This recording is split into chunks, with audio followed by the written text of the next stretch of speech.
sea ahorrativa en energía y que sea 100% renovable.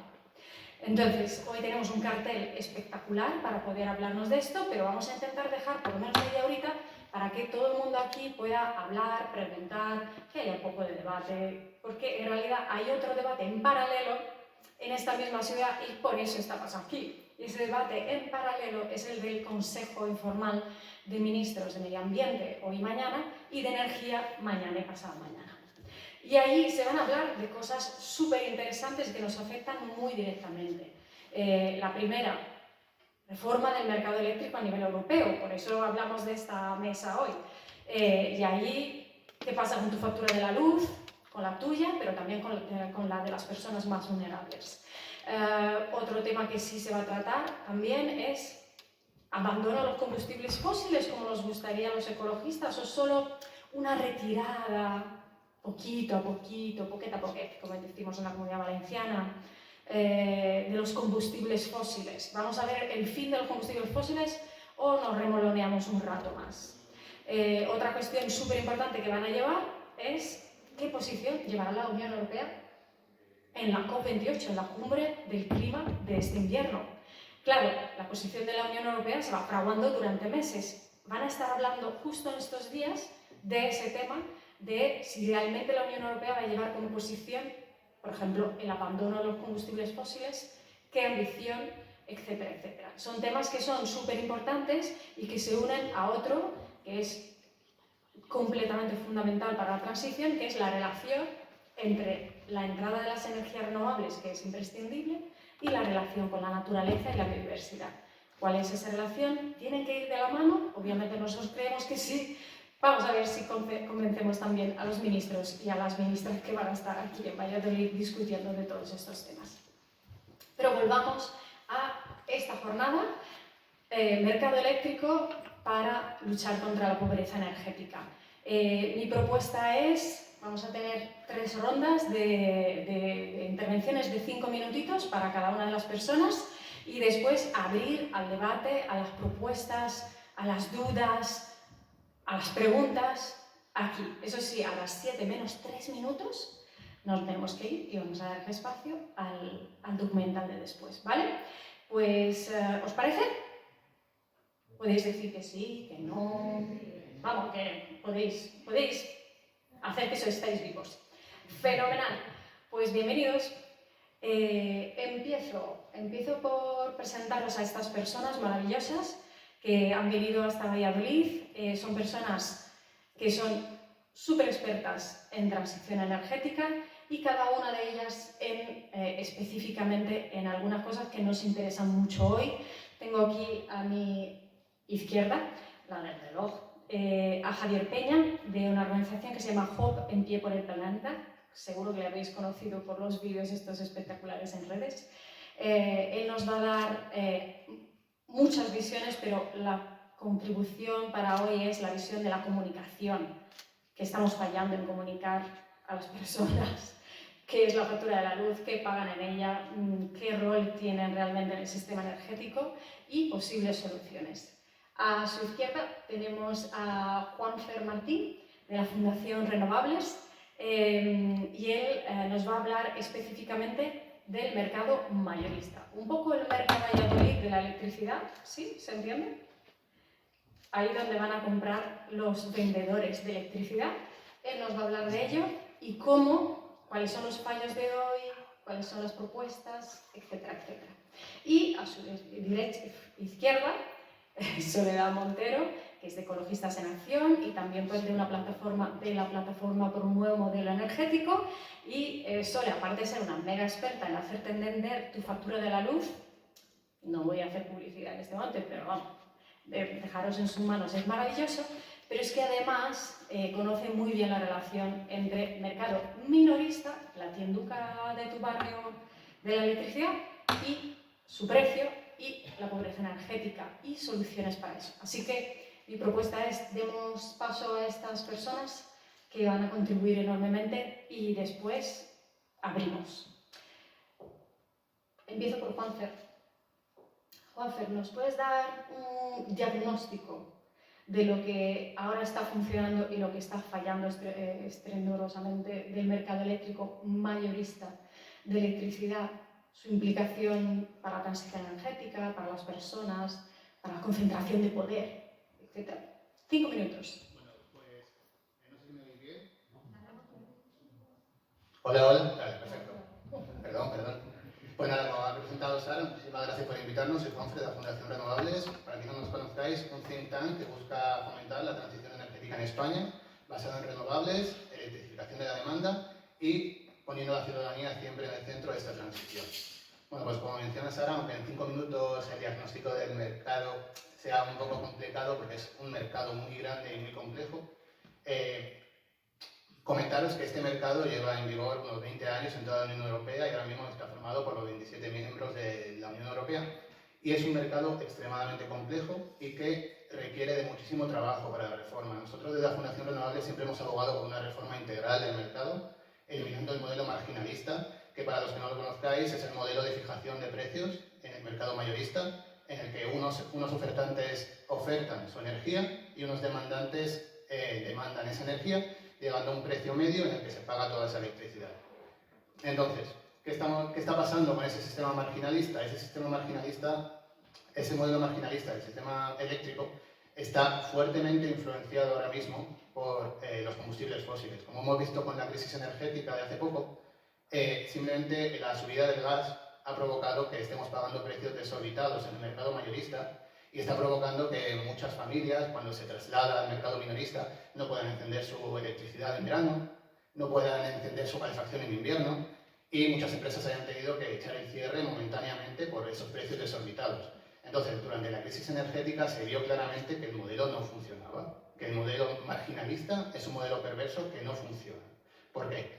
Porque tenemos un oligopolio que decide básicamente esos precios, que están muy influenciados, que manipulan el mercado para que haya unos beneficios caídos del cielo para tecnologías que no deberían tener esos beneficios. Aquí en España, por ejemplo, vimos el caso del mecanismo ibérico para cortar el gas, para evitar que los precios de esa electricidad se dispararan. Pero por Europa hemos visto precios de 800, 900 euros el megavatio hora, que eran bestiales y han provocado pues eso, toda la inflación, toda la subida de los precios y demás. Entonces, está claro que el sistema no funciona. Nosotros abogamos por una reforma integral, pero está visto que eso ahora mismo no está en la mesa. Entonces, ahora mismo, con la reforma, que están intentando buscar unos precios mucho más estables para que los consumidores al final no nos demos esos atracones cuando viene nuestro amigo el gas o cuando viene nuestro amigo otro combustible que no sea limpio y nos obligue a pagar unos precios desorbitados. Y también estamos buscando en esta reforma, y es lo que deberíamos todos pedir, el paulatino desaparecimiento de la influencia de esos combustibles fósiles. Es decir, estamos buscando unos precios mucho más estables, la desaparición de los combustibles fósiles de nuestro sistema energético y de nuestros mercados, conseguir una integración muchísimo mejor de renovables, porque las renovables son las únicas que nos pueden proporcionar una electricidad barata y una electricidad limpia. En el que, por ejemplo, tenemos a nuestra amiga nuclear, que nos proporciona una electricidad supuestamente sin emisiones, pero que nos hipoteca a futuro con unos residuos nucleares que evidentemente nadie quiere. Entonces, ¿qué tenemos que eliminar de nuestro mercado? La influencia de los fósiles, pero también la influencia que tiene la nuclear. Y por último, que se está abordando, pero no lo suficientemente rápido y lo suficientemente bien, es la integración de toda la ciudadanía dentro del mercado. La inclusión de toda la ciudadanía para que participe activamente. Entonces, ¿qué se está haciendo bien? Sara, córtame cuando quieras, porque yo sí no sigo hablando. 1 minuto. Vale, pues voy a hablar rápidamente de los contratos a largo plazo, que es una de las cosas que se está abordando mucho y que está teniendo muchísima discusión.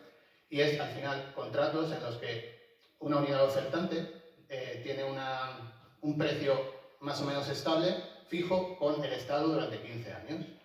Esos precios fomentan que las tecnologías renovables, que ahora mismo en algunos momentos nos encontramos con unos precios próximos a cero y que no reciben dinero, o sea que su inversión no está asegurada, con estos contratos a largo plazo lo que conseguimos es que estas inversiones puedan recibir el dinero que necesitan para ser rentables durante 15 años. Con lo cual, la inversión en renovables de nuevas plantas de generación distribuida o de plantas de generación centralizada, puedan tener unos inversores asegurados, favoreciendo la integración del despliegue masivo de renovables, siempre favoreciendo una ordenación del territorio que tenga en cuenta la ciudadanía y la biodiversidad, pero necesitamos esos precios para que los inversores puedan seguir soportando el despliegue masivo de renovables, porque si no, no vamos a llegar a la descarbonización en nuestro sector. Si no, en 2050 no vamos a tener suficientes renovables en nuestros territorios como para poder decir adiós al gas y a otros combustibles de los que no queremos en nuestro sistema. Muchas gracias. O sea, clavado, me encanta. Los demás, perfecto. Resumiendo, yo creo aquí, bueno, la amiga nuclear evidentemente era sarcástico, pero evidentemente, claves: abandonar los combustibles fósiles para abandonar la dependencia de combustibles no solo contaminantes, sino también caros y volátiles, cuyos precios son volátiles y que nos están encareciendo la factura, y favorecer que la ciudadanía pueda realmente jugar con su factura de la electricidad para poder participar en la transición energética, ¿no? Y ahí yo creo que es el puente perfecto para llegar a Sole, que es, la pregunta es sobre el diagnóstico de lo que está ocurriendo ahora mismo, de bueno y de malo, en la factura de la luz, que es como el medio fundamental de comunicación entre las personas y el sistema eléctrico en este momento. Desafortunadamente, habría muchas más. ¿Qué se está haciendo mal? ¿Qué se está haciendo bien? ¿Y qué cosas en esta reforma del mercado eléctrico se están abordando y otras cuáles se están dejando de lado? 5 minutitos. Pues vamos a ver, la crisis energética que hemos pasado, la crisis de precios de la energía más bien, que hemos pasado, nos ha puesto de manifiesto el problema que tenemos con la energía, y es que la energía el precio de la energía es sistémico y afecta, por tanto, a todo lo que tocamos. O sea, es un problema de alimentación, es un problema en los suministros, afecta a todo, encarece los productos industriales, lo encarece absolutamente todo. Así que le hemos visto, como digo yo, los dientes al lobo. Y esto ha ocurrido porque la energía se considera un producto de mercado y hemos permitido que sea un producto de mercado. Si tuviéramos la producción de este producto de mercado fuera producción pública, pues tendríamos una parte resuelta. Así que, dándole vueltas en Ecologistas en Acción, empezamos a barajar la idea del rescate energético. El rescate energético, ¿por qué lo llamábamos así? Porque dijimos, bueno, pues si en 2008 se hizo un rescate a la banca por más de 65.000 millones, bueno, pues a lo mejor ahora es el momento de que rescatemos a la ciudadanía, a la población, pero a toda, porque nos afecta a todos, a los consumidores, a los domésticos, a las industrias, a todo el mundo. Así que decía Juanfer que era necesaria una reforma integral. Estamos totalmente convencidos de que es necesaria una reforma integral y al menos intentar plantear que antes, en el 97, había un marco legal estable antes de la liberalización que permitía que hubiera unos precios de la energía estables, como su nombre indica, y sobre todo bueno, pues controlados por el gobierno. Esto en el sistema capitalista se llama intervencionismo y bueno, pues el forrarse por parte de algunos pocos, pues eso no se llama intervencionismo. ¿Qué ocurre? Pues que esto genera, entre otras cosas, pobreza energética. Hay gente que puede pagar el recibo y bueno, pues le sube un poco, le fastidia, pero lo paga. Pero hay otra gente que no puede pagar el recibo. Y entonces nos encontramos que cada vez más y más gente está en situación de pobreza energética. Hemos conseguido una moratoria a los cortes del suministro necesario, porque la situación económica lo exigía y con la situación de pandemia, pero a finales de 2023 esta moratoria se acaba, así que quedan las deudas que han dejado gente que no ha podido pagar el recibo, más el precio alto de la energía, porque ha bajado los precios, pero ya nunca se han quedado como se quedaron entonces. Perdón. Ese es mi diagnóstico. ¿Y qué es lo que decimos? Vale, pues una vez que diagnosticamos algo así, queremos aportar soluciones. No como hasta ahora que hemos actuado sobre las consecuencias. Como decía, la reforma integral del sistema debe permitir que estos recursos públicos que iban destinados, como por ejemplo ocurrió en el rescate bancario, iban destinados a las entes económicas, pues que se destine a la mayoría social. Porque una de las cosas que siempre digo que es muy importante, la pobreza energética no es culpa de quien la padece, es la prueba evidente de que este sistema energético, este sistema eléctrico, tiene grandes fallos. Y otra cosa muy importante es que es responsabilidad de nuestras administraciones públicas solucionar el problema. No es un problema individual de cada uno que no pueda pagar. No, es un problema que es la administración pública la que está obligada a responder. Ole. ¿O no?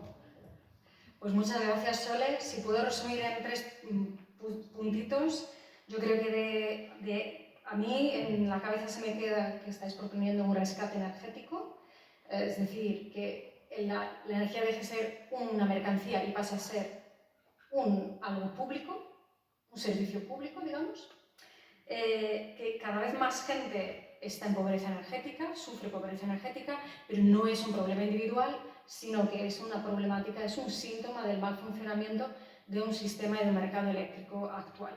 Y luego, que tenemos ahí, tic-tac, tic-tac, tic-tac, a finales de 2023, esta espada de Damocles del fin de la moratoria a los cortes de suministros, que esto es otra de las cosas que se está hablando en la reforma del mercado eléctrico. Se está planteando una prohibición definitiva de los cortes de luz, pero todavía no hay claridad. El Consejo Europeo dice que sí, el Parlamento dice que no. Hay mucho que luchar ahí todavía.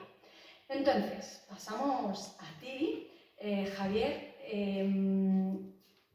Diagnóstico. ¿Qué crees que estamos fallando y qué crees que estamos haciendo bien? Si se está haciendo bien en la comunicación con las personas sobre su relación con el precio de la luz, de la energía. Luego a las soluciones pasaremos en la siguiente ronda.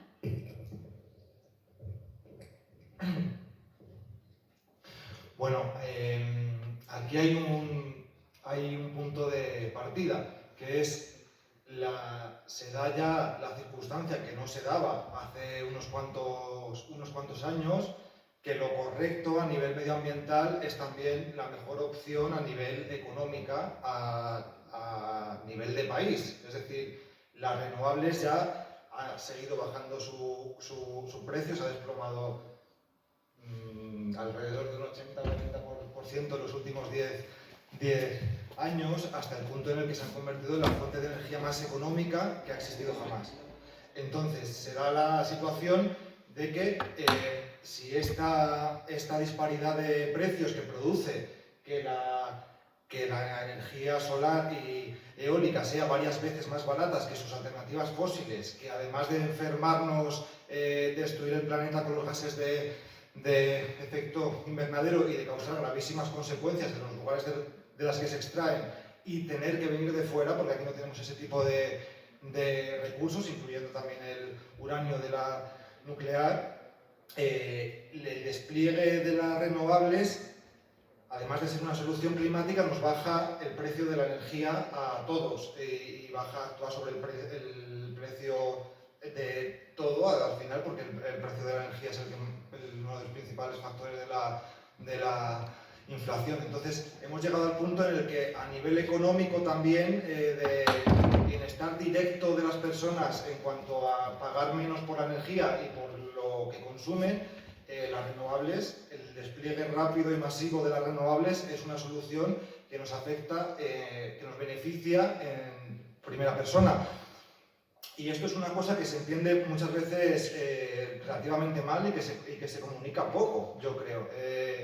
Esta relación, esta causalidad entre más renovables, menos precio de la energía, más soberanía energética y menos inflación. Y esto es una cuestión en la que tenemos que incidir, en mi opinión, y también creo que es importante dibujar una foto completa de lo que significa la transición energética. La transición energética no actúa solamente sobre la generación de electricidad, que al fin y al cabo es el 25% de la energía que consumimos.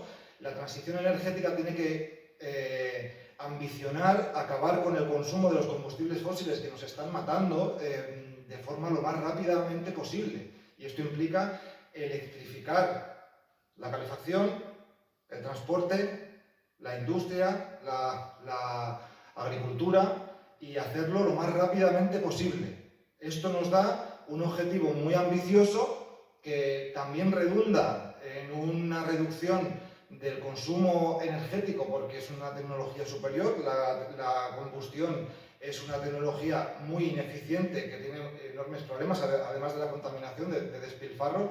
Y bueno, ya hay estudios que afirman que un mundo 100% impulsado por energías renovables implica una reducción en el consumo energético sin cambiar patrones de consumo del 57%. Necesitamos 57% menos de energía para hacer lo mismo. Luego ya, si aplicamos otra serie de medidas, podemos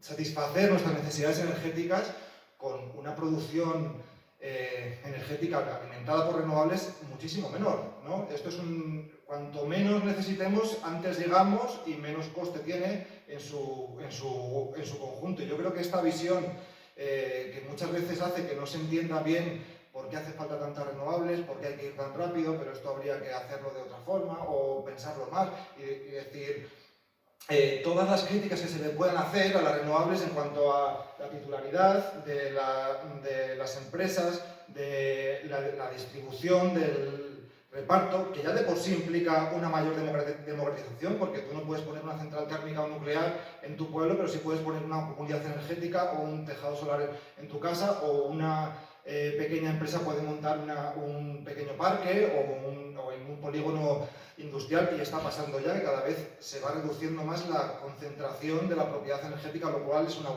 una buena noticia, pero hay que tener claro que la titularidad de una empresa se puede revertir, el deshielo de los polos no se puede revertir, es decir, hay aquí una carrera contra el reloj que no se nos tiene que olvidar jamás. Tenemos que avanzar todo lo que podamos, porque cada gramo de combustible fósil que se quema es un poco más de calentamiento y un paso más en ese precipicio en el que estamos danzando de forma muchas veces inconsciente. Y bueno, ya seguimos después. Es que son perfectos. Así cualquiera puede moderar. Maravilloso. Yo lo que te he entendido es que de repente no se comunica o no se entiende del todo bien que ahora lo correcto desde un punto de vista ambiental coincide con lo más favorable desde un punto de vista también de salud, económico, etcétera, etcétera. Se comunica poco esta relación entre aumento de renovables, eficiencia energética y demás, electrificación y demás, y la reducción en costes y reducción en inflación. Con lo cual, ¿tú crees que ese es uno de los elementos de comunicación que se debería ahondar más? Otro de los puntos que crees que debería ahondarse más es esa visión más holística de la transición, para entender para qué necesitamos electrificar más, para qué necesitamos más renovables, para qué necesitamos todos los elementos de la transición en cada uno en su sitio, para que se vea el puzzle y entonces se vea todo esto. Muchas gracias, pero vuelvo a Juanfer. Juanfer, pasamos a las soluciones. Soluciones que desde Fundación Renovables planteáis para hacer que realmente el mercado eléctrico, que parece una cosa sosa, pero estamos viendo que luego desgranándolo se une o implica cosas súper importantes para las personas, la salud, la inflación, la factura, la pobreza energética, etcétera, etcétera. Bueno, ¿cuáles son las soluciones que planteáis en 5 minutos? Y si además Dentro de esas soluciones me puedes mezclar un poco los elementos que se están proponiendo en esa escasa reforma del mercado eléctrico que está proponiendo la Comisión Europea, mejor, mejor. En concreto, por favor, nuclear y carbón, que son temas que no se hablan mucho, pero que están subrepticiamente intentando meterse en la reforma del mercado eléctrico. Vale. Bueno, como ha dicho Javier, estamos en la década crítica, estamos en los últimos años antes de poder actuar contra el cambio climático, de poder adaptarnos, de poder mitigar los peores efectos, y para eso necesitamos que la reforma del mercado eléctrico sea lo más ambiciosa posible, llegue lo más lejos posible a la descarbonización absoluta. Entonces, ahora mismo, como ha dicho Sara, tenemos ahí algunos Estados miembros de la Unión Europea que están intentando meter dentro de la reforma del mercado pues nuestra amiga, la nuclear, que no es tan amiga, para que quede claro que era ironía. Y aunque no os lo creáis, también hay algunos países que están intentando meter el carbón dentro de esta reforma. Más específicamente tenemos el caso de Francia, que quiere meter la nuclear dentro de los contratos a largo plazo y que cuando añadan potencia o alarguen la vida útil de esas nucleares sigan entrando dentro de los contratos, por diferencia de los que os hablaba antes, contratos con el Estado. Y luego, para el caso de Polonia, está en sus mercados de capacidad, que para los que no sepáis lo que es un mercado en el que básicamente el Estado paga a algunas plantas para que estén disponibles por si acaso hay un bajón de electricidad que tengan que soportar la red para que no haya apagones. Pues en el caso de Polonia quieren alargar los mercados de capacidad a 2028 y poder seguir pagando con dinero público, con dinero de todos, a combustibles fósiles que no deberían ser pagados si queremos seguir avanzando hacia una descarbonización total. O sea, no podemos en la década crítica seguir pagando a los combustibles fósiles simplemente por el mero hecho de estar ahí, cuando ahora mismo nosotros ya tenemos la capacidad de dar flexibilidad al sistema y de poder soportar las horas en las que las renovables no estén en su pico de generación, pues con sistemas de almacenamiento o con otros tipos de sistemas. Entonces, para la reforma del mercado, ¿qué pedimos? Pues para empezar, que a 2050 haya una generación 100% renovable, sin ningún tipo de gases de efecto invernadero ni de otras tecnologías no limpias. Es decir, ni nuclear, ni gas, ni carbón, ni ningún otro combustible fósil que se nos ocurra. ¿Y cómo se satisface eso? Pues las renovables tienen un elevado coste de inversión inicial, pero luego tienen un coste de mantenimiento prácticamente nulo. Tienen un coste muy bajo, al final es un mantenimiento muy bajo. Entonces, ¿qué es lo que necesitamos? Lo que os comentaba antes, los contratos a largo plazo o algún tipo de mecanismo, por ejemplo, préstamos que se den desde la ciudadanía o que la ciudadanía invierta en esas propias plantas para revertir algo de esas ganancias a la ciudadanía. Luego, tenemos que garantizar la cobertura de la demanda. ¿Y eso cómo se hace? Pues al final con PPAs o con mecanismos con mecanismos de almacenamiento en el que satisfacemos el 100% de la demanda de toda la ciudadanía, de todo el país y de toda Europa, en los momentos en los que no haya tanta electricidad disponible con las renovables. Y por último, la flexibilización de la demanda. Toda esta crisis ha venido ligada a los combustibles fósiles y gracias a los combustibles fósiles hemos visto las perversidades de nuestro sistema. Entonces, la reforma tiene también que avanzar en proteger a los consumidores y proporcionar una energía asequible y duradera a todos los consumidores. Que los consumidores no tengan picos, como mencionaba Sole, en los que no pueden pagar la electricidad. Pero la reforma también tiene que acelerar, sin ningún tipo de duda, la transición energética con renovables. Tiene que haber una transición con esta reforma hacia un modelo 100% descarbonizado, sin emisiones de gases de efecto invernadero. Tenemos que disminuir nuestra dependencia de los combustibles fósiles. De aquí a 2050, como he mencionado antes, un 100% de generación renovable. Y eso solo se consigue reformando el mercado y eliminando esas dependencias. Y, por último, tenemos que poner a la ciudadanía en el centro. ¿Cómo la ponemos en el centro? Permitiendo que entren en el sistema, demostrando que la ciudadanía podemos aportar muchísimo dentro del sistema. Porque si no lo demostramos nosotros, al final va a haber un oligopolio que se va a quedar con todo el sistema y nosotros vamos a volver a ser otra vez los que simplemente consumamos al final de la línea.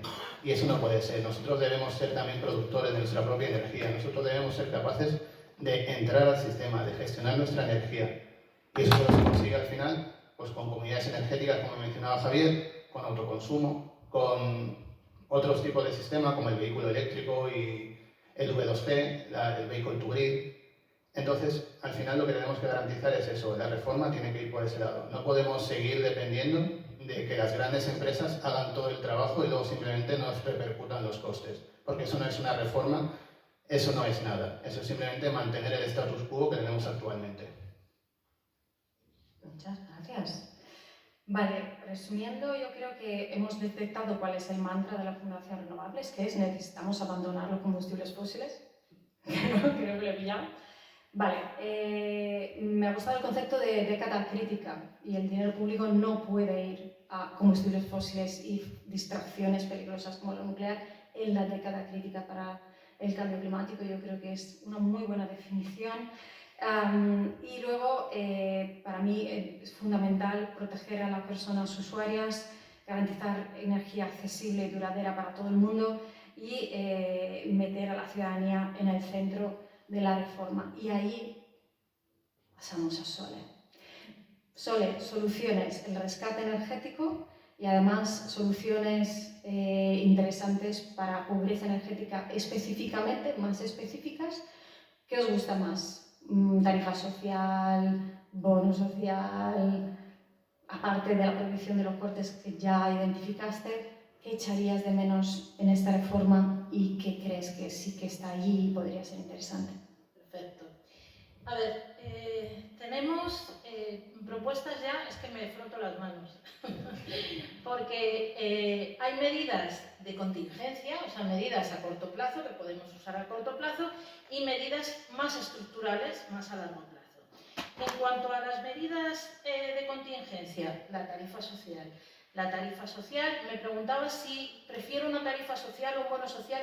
Yo prefiero que haya un acceso a la energía totalmente libre y democrático y que a nadie le falte un servicio esencial como es la energía y como es el agua. O sea, es que los suministros básicos es impensable no tenerlos. Así que eso es lo que prefiero.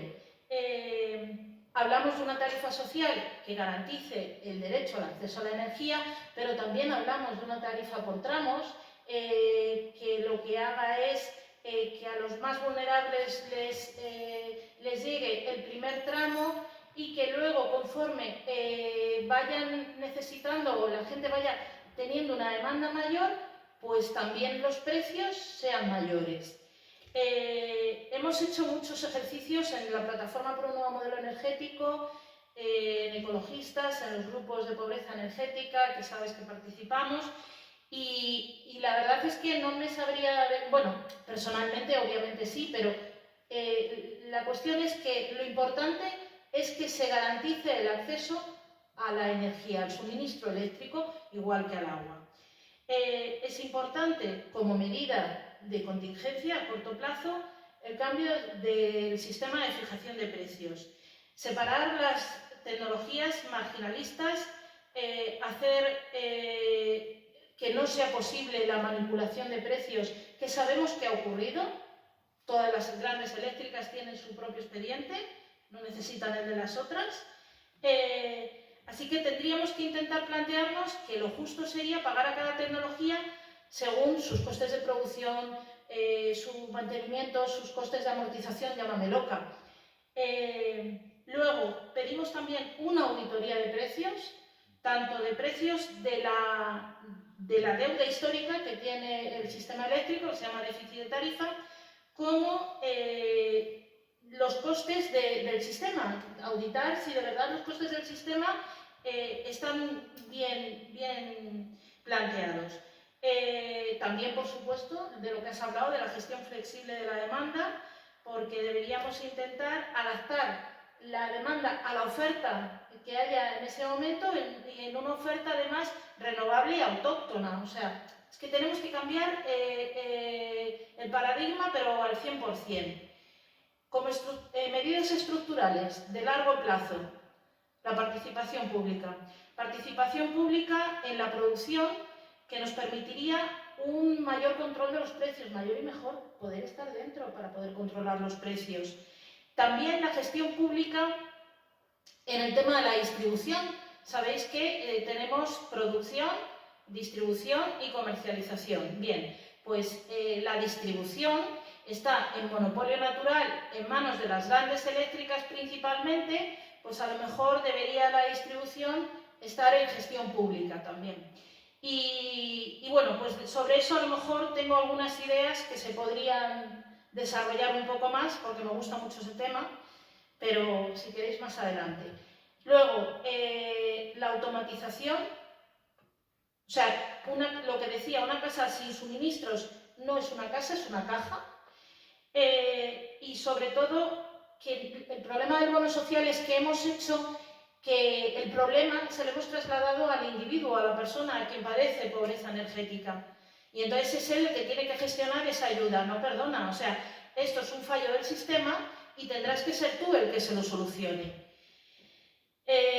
Recuperación, por supuesto, pero eso ya está en lo que hablaba de la participación pública en la producción, sería recuperación de las concesiones hidroeléctricas y sobre todo utilizar esas hidroeléctricas como gestión de almacenamiento que nos ayudaría a esas intermitencias de red, tensión, frecuencia, que nos decían todo el tiempo es que no se puede tocar.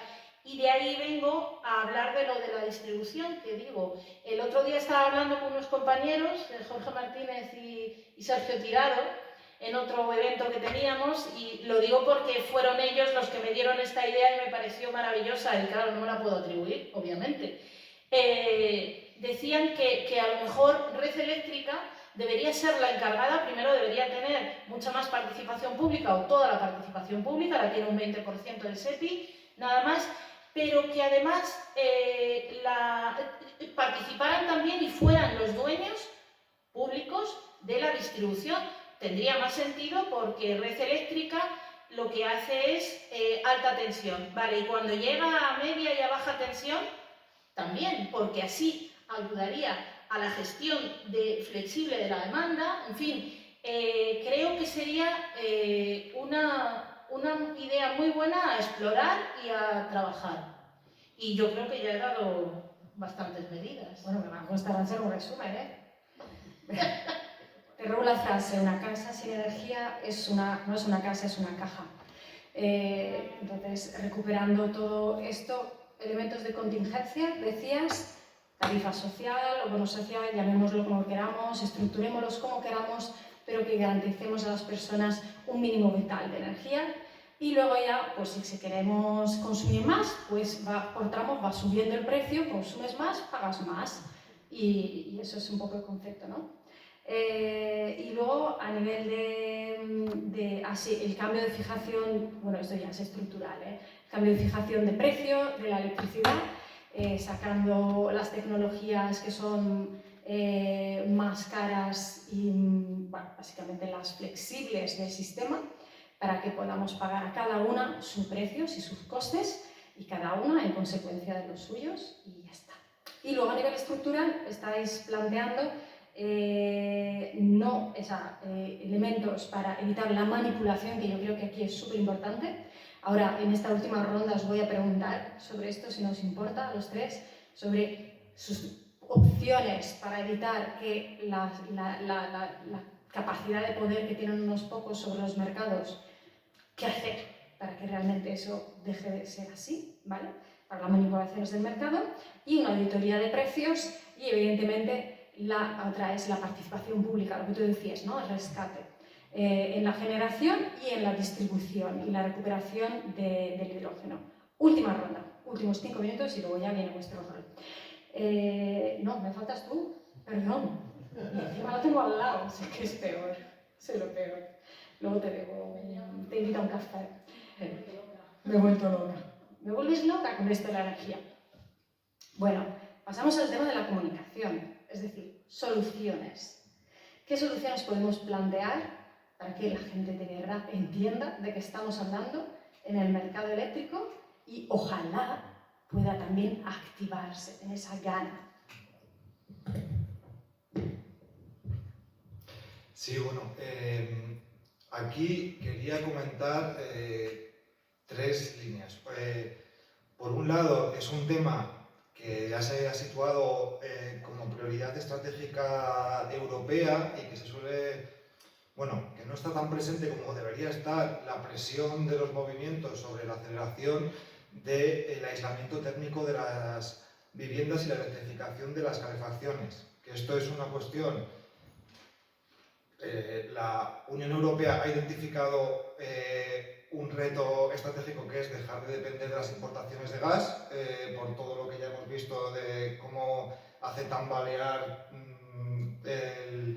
la economía y por otro lado una de las principales fuentes de emisiones en la agenda por la descarbonización europea son las emisiones de las viviendas, ¿no? Entonces, se da esta confluencia también, el objetivo estratégico europeo es también nuestro objetivo estratégico personal.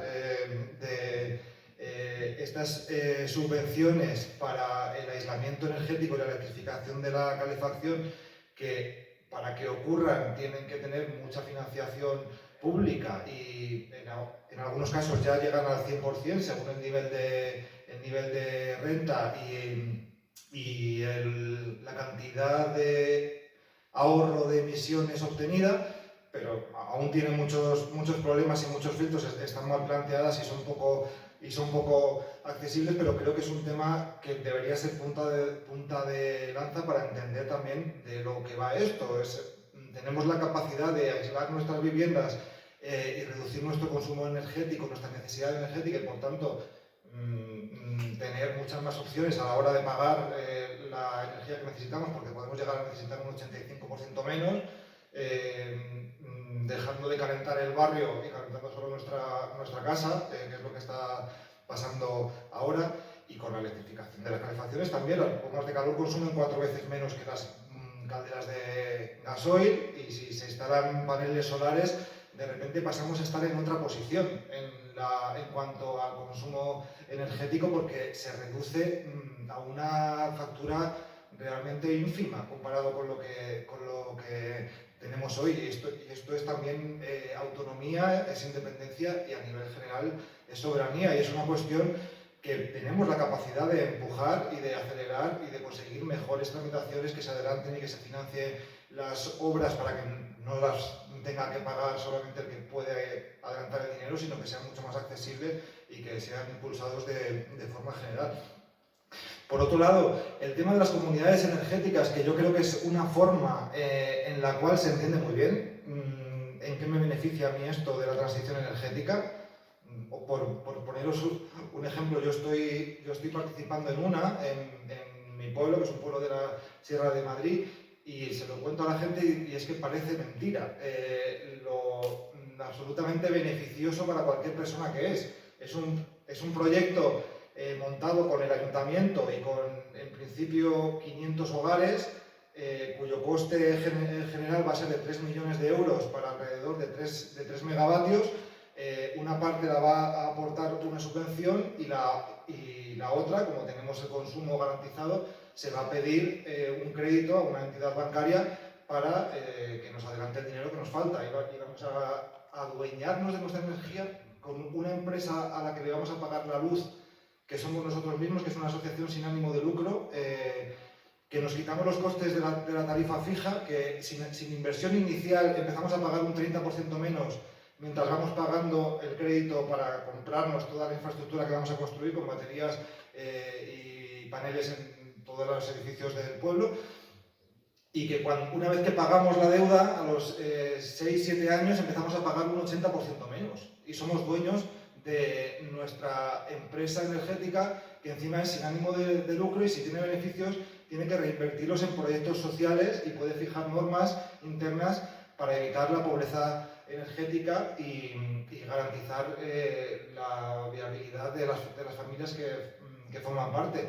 Es decir, esto es una oportunidad a nivel social única.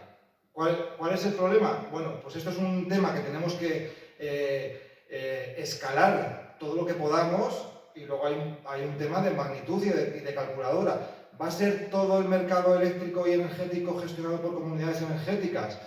No tenemos ese dinero en el bolsillo. Podemos avanzar mucho y que sea una gran parte del sistema y exigir que se facilite, que se den subvenciones, que se agilice y que se promueva, evidentemente. Y hasta donde podamos llegar, pues será hasta donde podemos llegar. No podemos aspirar a generarlo todo porque estamos hablando 3 megavatios con 3 millones de euros es menos de lo que genera un aerogenerador. Es decir, es una cuestión muy pequeña, pese a que es un dineral para las personas normales, ¿no? Entonces, bueno, esta compatibilidad entre los objetivos de descarbonización y el entender que esto es la prioridad número 1, dejar de quemar combustibles fósiles, y el avanzar en la agenda social y el lograr con las medidas de reforma del mercado que los precios se trasladen a la factura y que entendamos que esto es una cuestión que ya nos beneficia a todos de forma objetiva, el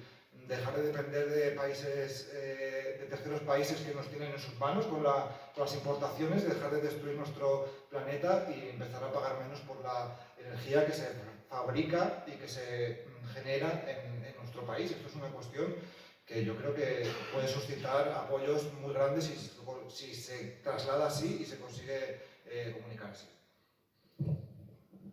Me encanta. Así como resumen, 2 historias bastante personales con ejemplos muy claros. Me ha gustado cómo lo has comunicado. Claves de comunicación, probablemente cosas más concretas, ¿no? Cosas incluso que estamos viviendo personalmente, una comunidad energética local, una reforma en clave energética de nuestro edificio, cosas que son tangibles y que dan beneficios claramente, pero que lo cuente alguien que lo ha vivido es muy contagioso, ¿no? Me encanta que hables de eso porque precisamente la reforma del mercado eléctrico, vuelvo ahí, perdonadme, pero es que es la mesa, de lo que habla es de la obligación, y lo pone sobre la mesa, ya veremos cuando acabe la negociación cómo acaba, de la obligación de las distribuidoras, es decir, como que las gestoras de las carreteritas de pueblo de la electricidad, ¿sí? Las que llevan la electricidad hasta tu casa, pues la obligación de colaborar con la instalación de comunidades energéticas, autoconsumo compartido en los edificios de bloques, autoconsumo de proximidad, intercambiar electricidad entre edificios que están a menos de 2 kilómetros, todas estas cosas que están encontrando muchísima dificultad en España por las distribuidoras y que la normativa, ahí sí que hay un elemento positivo, está planteando que debería haber una obligación de estos operadores para decir, vale, sí, conectaros, a menos que haya un riesgo mortal, conectaros. Empieza la tercera ronda, os voy a decir 3 minutos, ¿vale? Es la conclusión, nada más, sois libres totalmente de todo lo que se os ha quedado en la bucha, en el bucho, o como se diga, pues lo soltáis, ¿vale? Entonces. Vale, pues vamos allá. Lo primero, entiendo que todas las personas que estamos aquí estamos concienciadas y todos queremos al final buscar la mejor forma de avanzar en la transición energética y la transición ecológica en la que nos encontramos, porque como se ha visto en esta mesa, tenemos que actuar ya y tenemos que actuar con muchísima ambición. Entonces, todos los que estamos aquí debemos ambicionar muchísimo más y debemos pedir muchísimo más a todos para seguir avanzando en esta transición. Javier hablaba, por ejemplo, del tema de las comunidades energéticas, el tema del autoconsumo colectivo o el tema de las distribuidoras que mencionaba Sara. Al final, vuelve a ser lo mismo que mencionaba también Sole. Perdón, que estoy haciendo aquí un poco de puzzle. Las distribuidoras al final, que forman parte del oligopolio, lo que están haciendo es atrasar toda la democratización que estamos intentando llevar a cabo con la ciudadanía. El autoconsumo colectivo no está despegando por culpa de las distribuidoras. Hace poco se ha salido un informe de la Alianza por el Autoconsumo en el que menciona que sí, que el autoconsumo fotovoltaico está despegando en España, está a topísimo, pero el autoconsumo colectivo representa menos del 1% del autoconsumo que tenemos en España, y el autoconsumo colectivo es el que de verdad necesitamos en España, porque en España lo que tenemos son casas de vecinos, casas multifamiliares, y el autoconsumo colectivo no es suficiente para esas casas. Entonces, ¿qué nos estamos encontrando? Que las distribuidoras están poniendo miles de problemas para evitar que la ciudadanía tome la energía en sus manos, para evitar que la ciudadanía se salga del redil del oligopolio y pueda gestionar su propia energía. Entonces, ¿cómo salimos del oligopolio? ¿Cómo conseguimos una transición energética de verdad, centrada en nosotros, centrada en la ciudadanía? Tomando las riendas de nuestra propia energía, pidiendo más, siendo más ambiciosos, siendo muy pesados, porque al final ellos ya lo tienen, ellos ya tienen los rediles. Nosotros tenemos que ser los que seamos, los que los expulsemos y tomemos nosotros la rienda de nuestra propia energía. Y eso solo lo vamos a conseguir nosotros, trabajando nosotros como alianzas, trabajando nosotros como ciudadanía, pidiendo más y siendo muy pesados. Y nada, simplemente quería esa conclusión para terminar, en el que pido que nosotros, en total, nosotros en comunidad, al final ambicionemos más y pidamos muchísimo más de lo que nos están ofreciendo, que muchas veces son las migajas. Y no podemos tener una transición de migajas, porque eso no es una transición, es mantener lo que tenemos. Y ya está. Sol. Vale, pues como me has dicho que es de libre disposición, pues yo hablo de dos cosas que sí me preocupan. Iba a decir un poco, me preocupan bastante. Una de ellas es la unión de la energía. ¿Qué es lo que nos van a poder hacer, nos van a dejar hacer por pertenecer a Europa? Eso es una de las cosas que me preocupan. ¿Por qué? Pues porque hay 27 países y 27 realidades y 27 formas distintas. Tú decías, Francia está nuclearizada, Polonia depende del carbón, cada uno vela por sus intereses. Se quiere convertir a España en un hub que primero iba a ser de gas y ahora va a ser de hidrógeno. Pero esto, ¿en qué nos afecta positivamente? En que pagamos las infraestructuras y pagamos o ayudamos a la producción y luego nos quedamos a dos velas, como ha ocurrido siempre. Las centrales nucleares se hicieron pues con costes públicos. Y hasta aquí hemos llegado, o sea, eso ya, si te he visto, no me acuerdo. Esa es una de las cosas que me preocupa. Me preocupa porque además, si os fijáis, este año no, fue en el 2020, Teresa Rivera con el marginalismo, con el tope al gas, intentando convencer a Europa. Y Europa decía que el marginalismo, el sistema marginalista es perfecto y que no se toca. Pero después ha estado tantos meses dando la matraca que al final se la han tenido que tragar y han tenido que decir, pues es verdad. O sea, no nos queda más remedio que reconocer que el sistema marginalista no funciona. ¿Qué más cosas nos iremos a tragar? Y luego, otra de las cosas que más me preocupa es que hablamos de comunidades energéticas, que hablamos de autoconsumo, por supuesto, pero eso es el 34%, el consumo de electricidad. Hablo solo de electricidad, no de energía. Consumo de electricidad, el 34% es consumo doméstico y casi el 67% es industrial. A mí me parecería estupendo hidrógeno para hacer autoconsumo en una gran industria demandadora de energía, que esté en el mismo lugar y que se pueda abastecer. Pero de otra manera, es que el problema, aunque hagamos comunidades energéticas, como no impliquemos también a las empresas, que como digo, es que necesitan mucha más energía que todo el consumo doméstico, aunque seamos en el consumo doméstico, somos 28 millones y pico de puntos de suministro y hay 1 millón y poco de empresas y sin embargo, ya os digo que la energía es mayor la que demandan ellos. Entonces, a mí esas dos cosas, por ejemplo, me parece preocupante y de hecho, no, o sea, igual que he hecho propuestas en el sentido del mercado, aquí no las estoy haciendo, ¿verdad? Porque son reflexiones que están en mi cabeza todavía. Javier, tienes el honor de cerrar esta mesa. Ahora hay un espacio para el debate y todo esto, ¿no? Bueno, yo quería lanzar una reflexión en torno a la capacidad y la ambición, la realidad y todo esto, ¿no? expectativas de justicia social y redistribución del mercado energético, capacidad real en este momento 2023 y discursos articulados en torno a eso, ¿no? Y es una reflexión que me preocupa porque hay esta cuestión de si la transición energética a las renovables no implica también una redistribución radical hacia la propiedad de la energía por parte de las personas, no hemos cambiado nada. Y bueno, pues hemos cambiado que retrocedemos el contador del desastre y tenemos tiempo para avanzar en esa batalla en la que llevamos toda la vida, ¿no? De ganar más espacio, más democracia económica y más poder para la ciudadanía. Entonces, creo que es importante, y lo abro al debate, esto es una transición muy cara en cuanto a inversiones.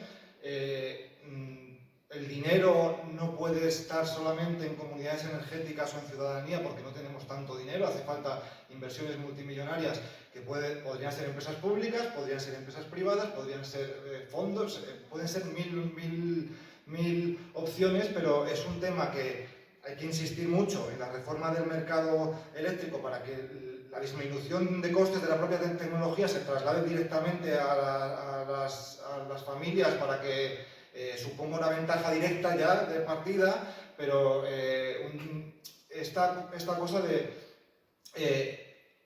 se puede avanzar lo que se pueda según las fuerzas del momento histórico en el que nos encontramos y de las capacidades que tenemos a nivel de sociedad civil y de ser más ambiciosos y conseguir más cosas o menos. Pero a lo que no podemos renunciar nunca es a que se acelere la descarbonización y a que se dejen de quemar combustibles fósiles y se reemplacen por renovables y ahorro energético. Y esto en sí ya es una victoria que evita muertes y que nos da tiempo para desactivar esta bomba de alguna forma, ¿no? Entonces es una cuestión que hay que equilibrar, me parece, esta doble dimensión. Y ya encantado de participar ahora en el debate. Bueno, has cerrado fenomenal porque así has abierto el debate y, hombre, esa es la fórmula, ¿no? ¿Podéis levantar la mano quienes habréis sobrevivido a esto primero? Y luego, ¿quién tiene pregunta? No, pero ¿quién tiene pregunta? ¿Tú solamente? 2, 3, sí, muy bien, 4. Entonces las hacemos una detrás de la otra. Voy dando las manos, no veo muy bien, me he olvidado las gafas, pero hay una mujer vestida de negro ahí al fondo. No sé si se escucha. Sí, Perfectamente. Cuando hablas de que hay cosas que te preocupan, te entiendo, porque a mí me preocupa muchísimo la transición que Europa, en la que está cocinando. Yo soy de Honduras y es un país donde hay más de 500 empresas transnacionales explotando minerales, recursos que también son comprados por Europa. Entonces, cuando miro ahí una transición energética justa, me pregunto si será justa para nuestros territorios, para nuestras comunidades, para las comunidades indígenas que están luchando en contra también de todas estas empresas extranjeras que llegan, desplazan, destrozan nuestras montañas y se traen todo y nos dejan a una Pachamama destruida, violada, descuartizada, contaminada. Entonces me pregunto, ¿será justo para los pueblos? ¿Será justo para mis hermanos? ¿Será justo para mis montañas? ¿Será justo para Cáceres, que la están devastando también por la extracción del litio? ¿Será justo para estos pueblos que están destrozando también para tanta creación de cosas innecesarias como lo que es el AVE, como si no estuviéramos bien comunicados ya? O sea, hay tanta construcción de proyectos enormes, estos grandes molinos, están destrozando los árboles para ponerles molinos a los pueblos. ¿Se estará consultando a los pueblos para tener toda esta poco de placas casi en la cabeza, que las vamos a andar como sombrillas? ¿Será justo para los pueblos? ¿Se estará haciendo una consulta en base a derecho? Si ellos quieren, o se están imponiendo también aquí todos estos proyectos como se nos imponen allá. A mí me preocupa mucho por este territorio y por el mío. Solo eso, no era un punto de vista. Muchas gracias. ¿Alguien quiere por aquí? Si no. Sí, entiendo, las energías renovables implican extracción de minerales y de materiales para construirlas. No hay tecnología inocua, ¿vale? La cuestión es comparado con qué, ¿vale? Es obvio que hay que conseguir que toda la cadena de extracción y de fabricación de las renovables tenga los más altos estándares a nivel social y ambiental. Y también hay que no perder de vista que no hacer esta transición implica o no consumir energía o seguir con los combustibles fósiles, que según si cuantificas en peso los combustibles fósiles que extraemos cada año y los que hacen falta para descarbonizarlo, implica que la transición a las renovables implica una reducción de 500 veces menos minería para sostener la economía en cuanto a peso. Esto es una cuestión, hay algunos tipos de minerales que son más complicados de extraer, otros menos que los combustibles fósiles. En cualquier caso, la destrucción por cada barril de petróleo se extraen 7 de salmueras radioactivas que se tienen que almacenar en balsas que luego se vierten a los acuíferos que destrozan la selva, las comunidades y los territorios en los que se extraen. Aquí estamos muy acostumbrados a que la energía salga de la nada y los minerales y a decir, bueno, aquí todo funciona y todo está estupendo, no hay ningún problema. ¿Por qué poner ahora aerogeneradores que estropean el paisaje y paneles solares que ocupan espacio? Claro. ¿Qué pasaría si cerramos el grifo de las importaciones? Que no tenemos con qué funcionar, ¿no? Porque el 85% de la energía que necesitamos o que utilizamos viene de fuera, con un impacto ambiental varias escalas por encima de cualquier impacto que pueda tener la extracción de la cadena de las renovables, que lo tiene.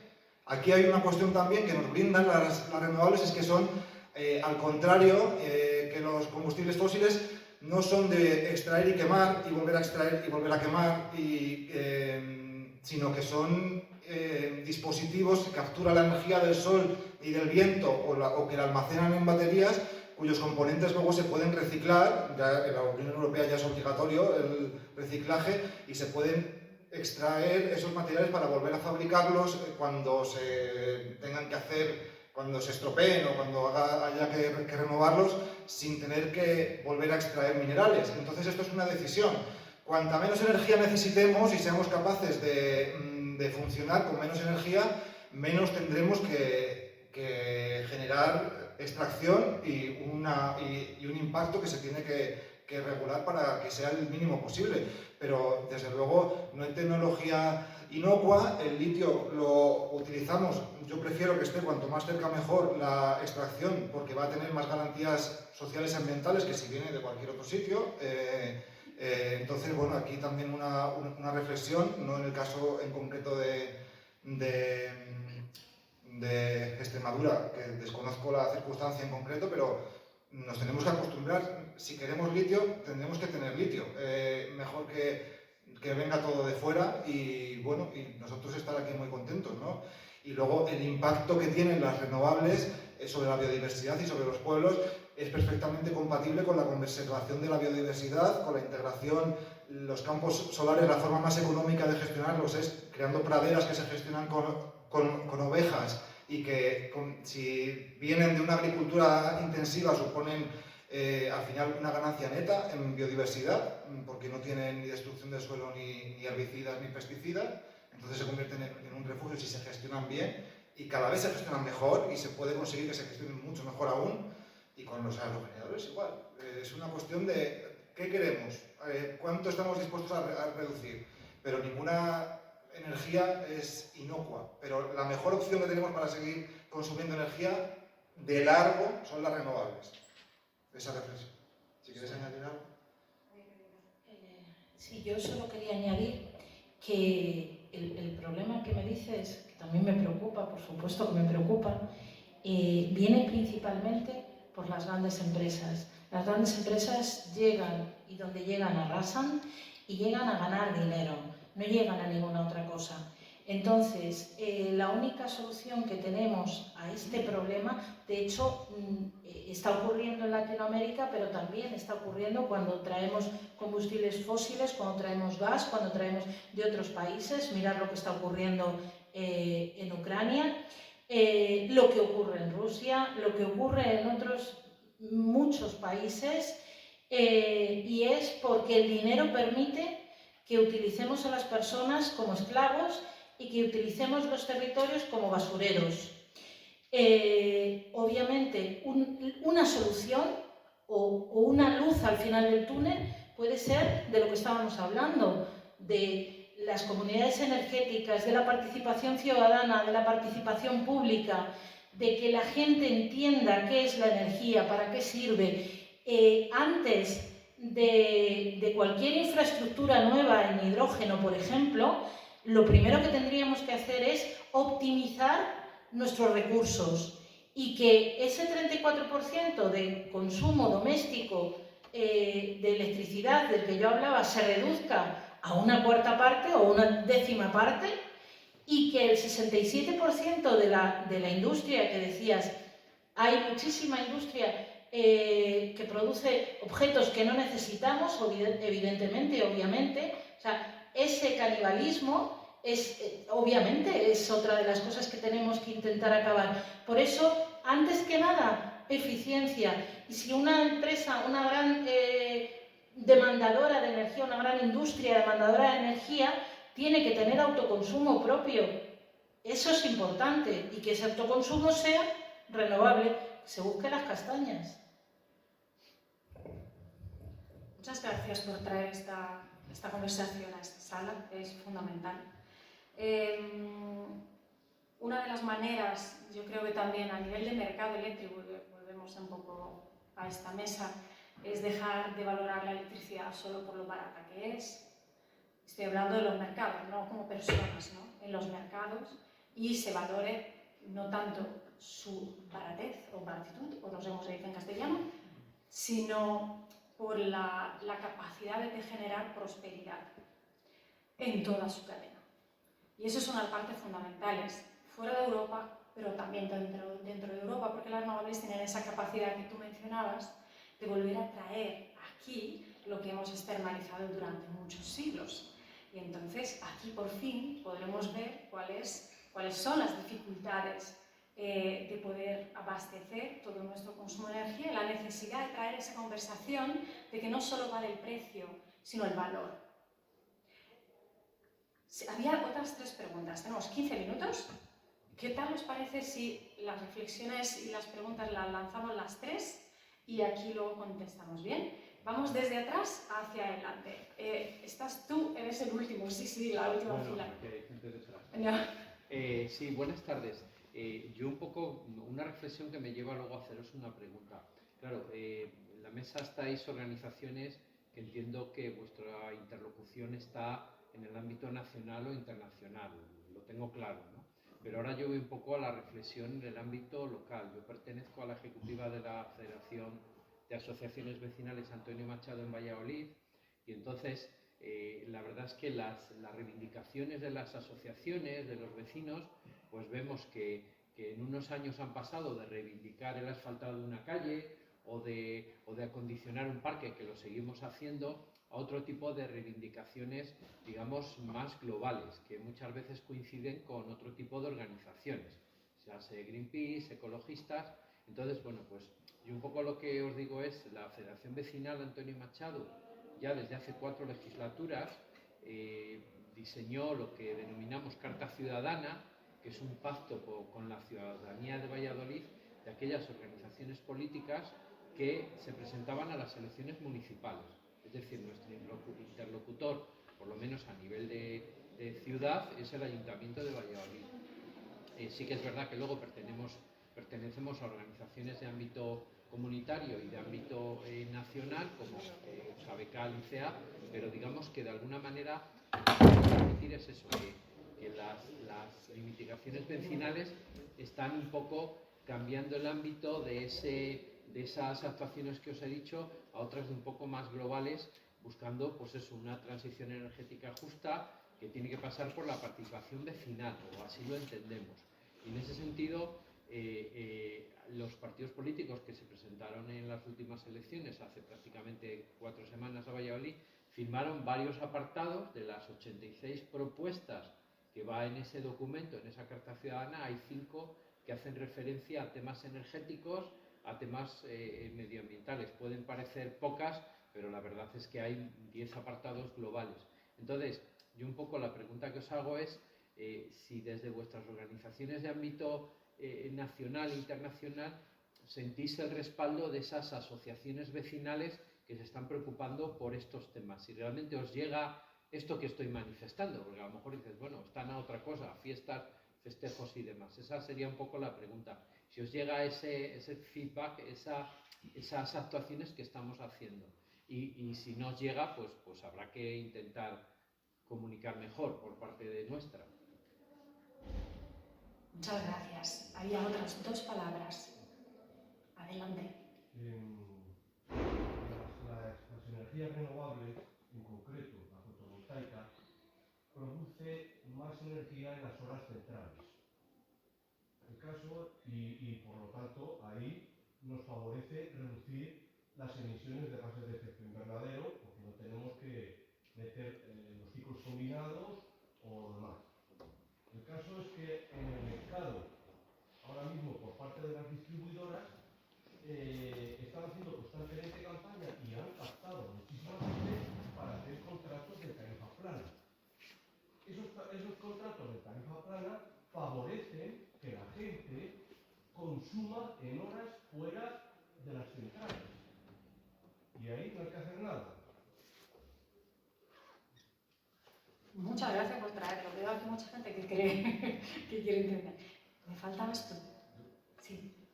Bueno, yo quería hacer una reflexión nada más. Y es, yo siempre me pregunto qué falla en el mensaje que se transmite. Porque yo creo que aquí todos tenemos claro cuál es el problema y vamos a qué nos enfrentamos, ¿no? Que es el calentamiento global, de dónde viene, por qué ocurre.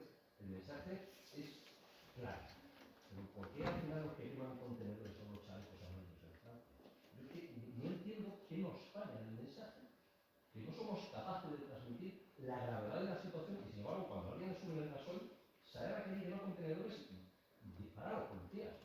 Y claro, yo me pregunto si no será porque a lo mejor, como decimos aquí en Castilla, tenemos proverbios para todo, que el camino al infierno está pedrado de buenas intenciones. Entonces, queremos ser muy ecologistas y en Alemania, por ejemplo, no quiero entrar en el debate de la nuclear, pero lo que se ha hecho ha sido cerrar todos los reactores a partir de Fukushima y se ha cambiado por el gas ruso primero, de cerrar el grifo y ahora por carbón. Entonces, claro, la gente aprecia que estamos haciendo el carnero. Entonces, nuestra intención es muy clara, es luchar contra los gases de efecto invernadero. La nuclear no emite CO2. Entonces, nosotros partimos de la base de que eso tenemos que renunciar sea como sea. Acabo de decir que ninguna tecnología se inocua, tampoco la nuclear. Pero sí nos puede salvar 5, 10, 15 años, que es lo que necesitamos para poder conseguir el objetivo. Entonces yo me pregunto es, ¿qué falla en el mensaje que estamos transmitiendo? ¿Hay alguna pregunta más? ¿O lanzo aquí los ponentes? Adelante, ¿quién quiere empezar? Bueno, vamos por orden. ¿Vas tú? Vale. Hola, hola. Vale. Tenemos en total 7 minutos. Vale, pues muy rápido. Sobre si nos llegan las propuestas como la de la Federación Vecinal de Antonio Machado, pues muchas veces, aunque nosotros somos de ámbito estatal, nos juntamos con muchísimas alianzas, grupos de trabajo, con otras organizaciones que pueden ser más territoriales, y entonces sí que nos hacen llegar sus medidas, sus propuestas, sus actuaciones, pero es verdad que muchas veces no hay tiempo para estar completamente coordinados sobre qué se hace en cada uno de los territorios. Entonces hay muchísimas organizaciones, por ejemplo, CEPU, o por ejemplo Ecologistas en Acción, que trabaja con muchísimo nivel territorial. Entonces al final, durante las alianzas o en esos grupos de trabajo es donde conseguimos lo que se llama bottom-up, o sea, todas las partes que vienen desde abajo pues acaban llegando hasta nosotros, que aunque nosotros seamos de ámbito nacional, lo que hacemos es, pues eso, recoger todas aquellas buenas actuaciones, todas aquellas ideas y las intentamos transformar para realizar algún tipo de incidencia política, para intentar llevar todas estas, ¿cómo se dice? Da igual, todas estas, no me sale la palabra, todas estas propuestas que vienen desde abajo para intentar llevarlas tanto a Europa como a España, a nivel directivas o a nivel legislación española. Sobre el consumo fuera de las zonas centrales, evidentemente la tarifa plana no está consiguiendo que nosotros seamos conscientes de cuándo es mejor utilizar nuestra electricidad o no. O sea, con la fotovoltaica, evidentemente, si tenemos autoconsumo sin batería, por ejemplo, está muchísimo más claro y muchísimo más evidente que tenemos que consumir nuestra electricidad en las horas de mayor producción fotovoltaica porque estamos consumiendo nuestra propia electricidad, que siempre va a ser más barata que la que cojamos por red. Pero al final lo que también debemos actuar es un poco en el tema de conseguir aplanar la curva de consumo, aplanar la curva de generación también, es decir, que gracias al almacenamiento futuro, que no solo tengamos producción en algunas horas del día y en otras tengamos que tirar de gas. Si conseguimos aplanar tanto nuestra demanda como nuestro consumo, como la generación, si la conseguimos aplanar toda, al final conseguimos también ser muchísimo más eficientes en el consumo y evitar los picos, porque si ves ahora, por ejemplo, el consumo eléctrico, ves unos picos que cuando se acaba la fotovoltaica, por ejemplo, pues al final tenemos que acabar tirando de, pues eso, de gases y de otras fuentes que no son tan deseables como la fotovoltaica. Entonces, debemos luchar contra las distribuidoras que nos están aplanando y nos están poniendo la tarifa plana. Eso igual se lo dejo mejor a Sole, que igual sabe más. Pero simplemente es eso, es mencionar que con el autoconsumo, por ejemplo, con la fotovoltaica, lo que estamos haciendo es consumir la electricidad más barata que puede haber. ¿Y sobre qué falla en el mensaje? Pues la verdad es que eso también me pregunto yo, sinceramente. Hay muchas veces que el mensaje no llega, por más que te empeñes en lanzar el mensaje no llega. Javier es un experto en conseguir llegar el mensaje, así que te dejo a Javier. Muchas gracias por las preguntas. Es que ya es el... Yo creo que te han respondido muy bien. Es que tampoco sé muy bien qué añadir a las preguntas. Bueno, solo por lo de la... Es que es meterse en otro debate, pero bueno, por lo de la nuclear, que el único debate es alargar un poquito más la vida de las que hay, con el coste que tienen para la seguridad, pero no reemplazarla por nuevas nucleares, y porque eso lleva 15 años, es una tecnología absurda a nivel económico ahora mismo con respecto a lo que tenemos con las renovables, y que no cumple esa función que sí cumple el gas, de dar respuestas puntuales a bajadas de producción, sino que es una tecnología plana que no es muy compatible con mucha producción de renovables. Entonces, yo creo que con almacenamiento vamos bien. Y Pilar ya tenía. Estoy mirando el reloj y te voy a llamarla. No, ya está. Vale, en relación a lo que decía la pregunta de las asociaciones vecinales, sí, depende de qué organizaciones, como decía Juanfer, hay organizaciones que son más pequeñas, no tienen tanta estructura, pero por ejemplo en Ecologistas en Acción sí que tenemos una estructura más federal y sí que tenemos feedback con todos los agentes de asociaciones vecinales y muy bien, porque gracias a eso tenemos esa masa que nos ayuda en nuestras acciones. Hicimos, por ejemplo, Barrios por el Clima, que fue un proyecto precisamente para la implicación de la ciudadanía a través de las asociaciones vecinales, para empujar un poquito a los ayuntamientos a que hagan cosas diferentes, además de lo de las aceras y todo esto que comentabas. Así que sí, claro que no es importante, es principal, o sea, es primordial. Luego, en cuanto a la fotovoltaica, que solo produce a mediodía, dices, bueno, produce mejor en primavera, en invierno, en verano produce peor por el exceso de calor, pero efectivamente hay una cosa que es almacenamiento, otra cosa que es gestión flexible de la demanda, y con esas cosas, con esas herramientas es con lo que tenemos que trabajar la fotovoltaica. Por eso no puede ser solo fotovoltaica las energías renovables, tiene que haber pues hidráulica, tiene que haber eólica, tiene que haber otras fuentes de energía. Lo hemos dicho desde siempre, que en cada sitio habrá que ver la generación distribuida. Lo que tenía era eso, ver dónde es mejor, qué tecnología y para qué. Y luego, ¿qué está fallando en publicidad o en cómo comunicamos? Yo creo que es la implicación. Aquello que decíamos, si me lo cuentas lo entiendo, si me lo explicas pues lo entiendo mejor, pero si me implicas, entonces ya formo parte de... Yo creo que está ahí, en la implicación. A la gente lo único que saben de la energía, de la electricidad, es que hay un botón que enciendes y apagas. Y el cabreo supino que te entras si llegas a casa y no hay electricidad. ¡Ay, madre mía! El frigorífico. Bueno, pues yo creo que por ahí van las cosas. Creo que es la implicación. ¿Y a quién no le interesa que estemos implicados?